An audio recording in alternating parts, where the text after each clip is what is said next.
Bail ఇచ్చినప్పుడు ఎందుకు కొనసాగించుకోండి. So you should judicious గా డిఓ ఆలోచన చేయాలి. అక్కగారు అడ్మిషన్ తీస్తే ఏదో తారుమారు తీసి ట్యాంపర్ చేసినాడు, సరే బెయిల్ ఇచ్చారు, అప్పుడు డిఓ ఈడు ఎందుకు డిపార్ట్మెంటల్ యాక్షన్ కూడా ఉంది కదా, డిపార్ట్మెంట్ యాక్షన్ తీసుకోలేదు, ఎంతమందికి ఇచ్చామో నువ్వు.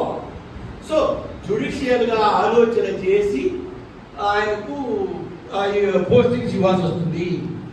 ఆ తర్వాత రైట్ టైం కాదని చెప్పాను. నెక్స్ట్ నాట్ డిజైన్ ఇండెఫినెట్ గా ఎంత కాలం పెట్టారు. నాకు కొంతమంది ఉద్యోగులు కనబడ్డారు 5 సంవత్సరాలు సస్పెండ్ చేసిన అధికారి లేడు, ఆ 5 విషయం గుమాస్తా లేడు.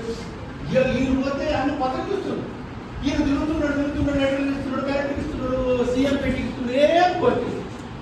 సో గవర్నమెంట్ ఇది చూసి 2 సంవత్సరాలు మించి సస్పెన్షన్ కొనసాగించొద్దండి, ఇమ్మీడియట్ గా పోస్టింగ్స్ ఇవ్వండి.